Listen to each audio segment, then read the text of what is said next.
not what I asked, Mr. Gorka. I don't care what you asked. That's not I'm giving you the truth. I'm giving you, no, because you're using if you want to ask him what he meant, try and get an interview with him. Can you help us out with that, Mr. Gorka? I am happy to, but only if you don't do the classic prevarication and interruption, because we're not interested in fake news, okay? Let me just very phrase simple. Let me phrase it. No fake news here. Let me phrase it slightly different way.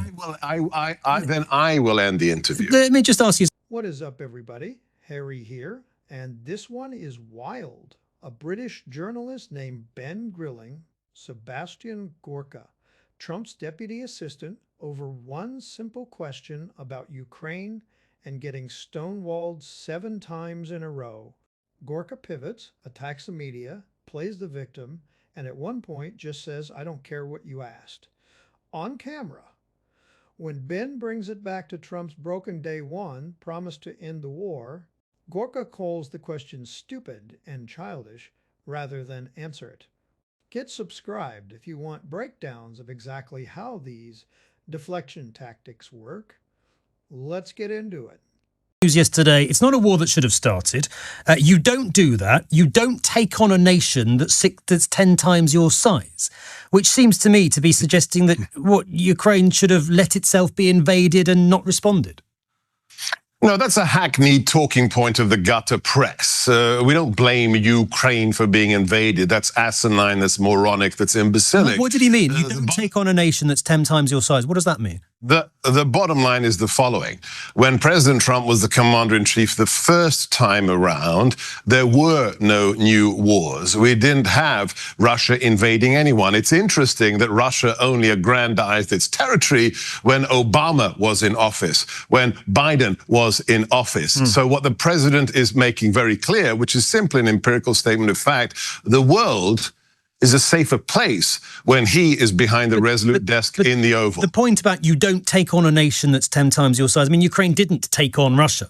Russia invaded unprovoked and Ukraine sought to defend itself. So what does he mean by that? You don't take on a nation that's 10 times your size? We're not casting aspersions and we are not blaming Kiev at all. So the fact is, when President Trump is the commander-in-chief, the world is a safer place. We've seen it's hard to keep up with the president, and he is our boss here in the White House. We've had more than half a dozen peace treaties since he entered office, whether it's in Africa, whether it's Armenia, Azerbaijan. So let's just talk about the facts. When the left is in control, the world is a powder keg. And I'm not. You can try and interrupt me again and ask me a question for a third time. I'm just going to bring you back to the first one, if I could. The bottom line is everybody is safer. All right, I hear your point on that. I hear your point. It's a slightly separate one I asked you, which was just what President Trump meant when he said in relation to Ukraine, you don't do that. You don't take on a nation that's 10 times your size.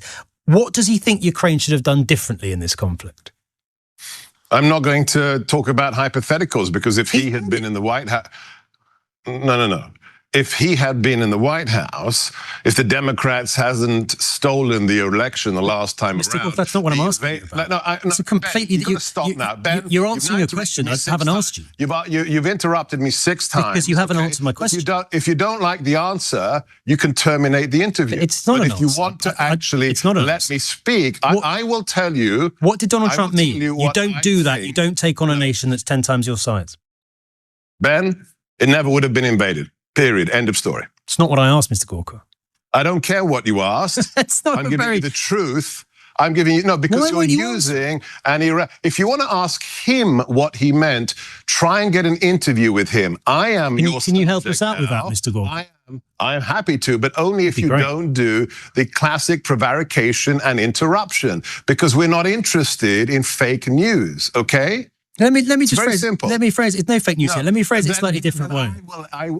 Then I will end the interview. Let me just ask you a slightly different way then. Is it the view of the Trump administration? Do not ask me another way, because I simply will not ask. Is it the view of the Trump administration that Vladimir Putin was wrong to invade Ukraine? Don't be fake Mr. Gorka, not fake news. Really simple question.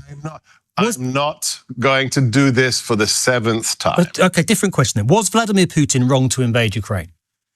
Of course. Absolutely. But Donald Trump keeps saying, oh, it's NATO, this, it was... Donald Trump seems to keep suggesting that ultimately it's Ukraine's fault that it got invaded. Seems to suggest. He does. That's just not journalism. This war was about NATO, he said at the weekend. Was it? I thought it was about Russian imperialism.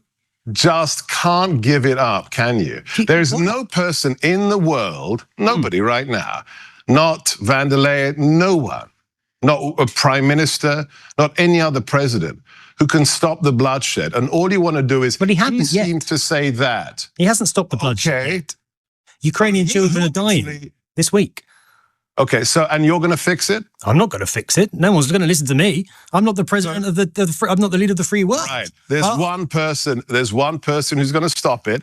And it's not you, and it's not any other head of state in the world. It's the man who's sitting in the White House. That's it. And if you want to continue to do silly gotcha questions, not silly gotcha questions at all. What does he? Perfectly reasonable question. Look, of course. When will it end?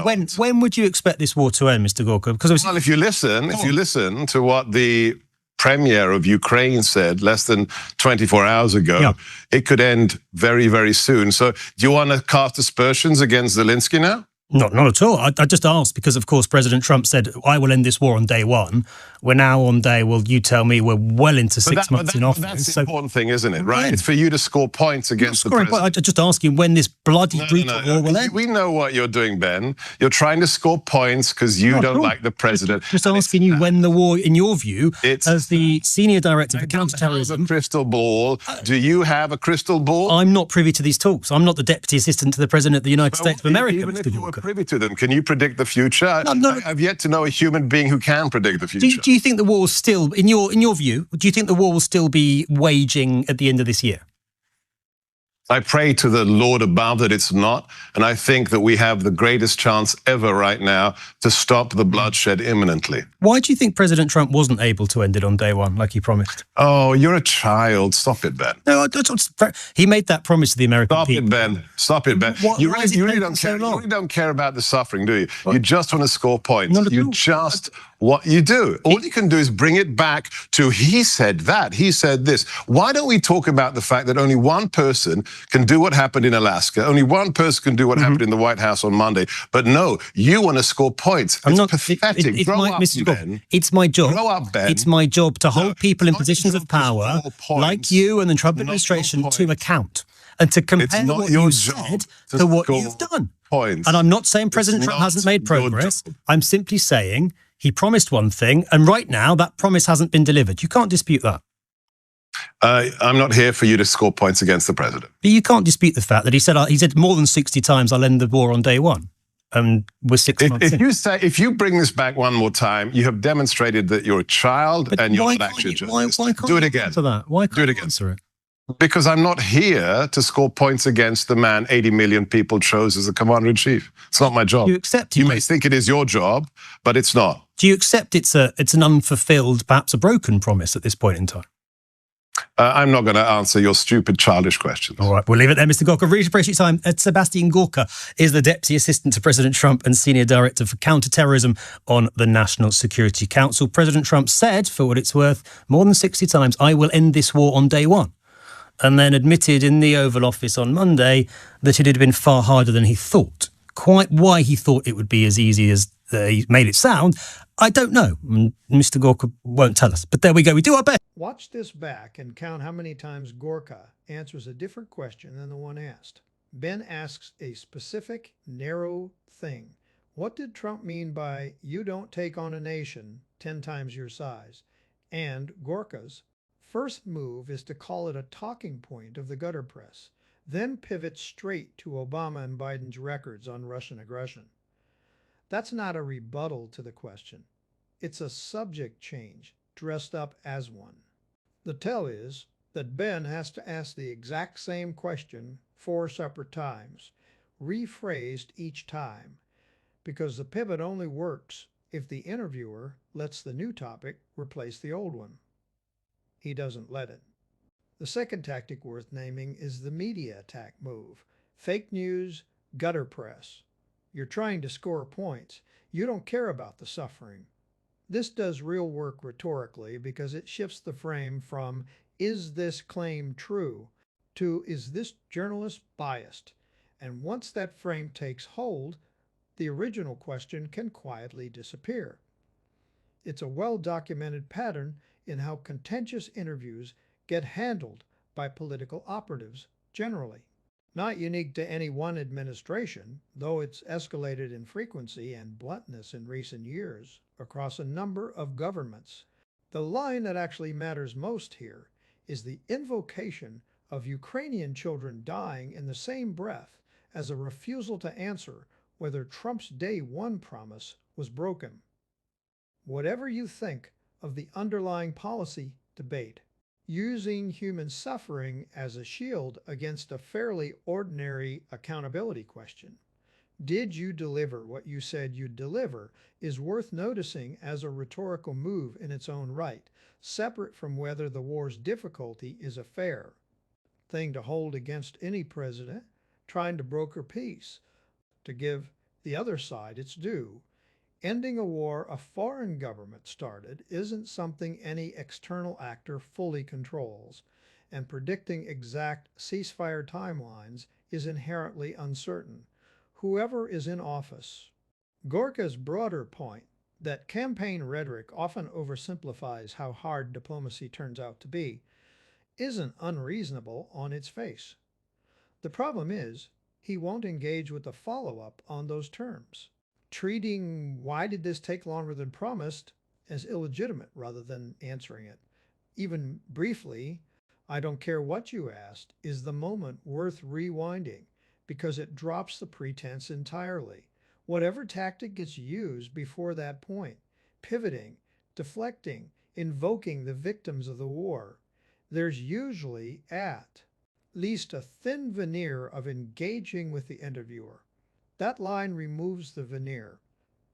It says plainly that the goal in the room wasn't to answer questions, it was to deliver a message, regardless of what was asked, and the journalist's job was treated as an obstacle rather than a legitimate check. The useful takeaway here, more than any verdict on the war itself, when you see a pivot, a media attack, or an appeal to suffering used to dodge a direct question, that's the moment to slow down. Because a confident tone isn't the same thing as an answer. That applies to whoever is in the chair. It's also worth noting what this exchange doesn't settle. Gorka does at one point plainly say Putin was wrong to invade, which cuts against reading him as simply excusing the invasion outright. The tension isn't that he denies that basic fact. It's that he won't connect it to the specific framing Trump used about Ukraine's size, or sit with a direct comparison between what was promised and what's actually happened since. Holding both in view, the fact he doesn't dispute and the question he won't answer, is what makes this clip useful, because it shows exactly where the evasion starts and stops. If this kind of breakdown is useful, actually naming the tactics instead of just reacting to the clip, that's what this channel is for. Get subscribed, and I'll keep pulling these apart properly, one interview at a time.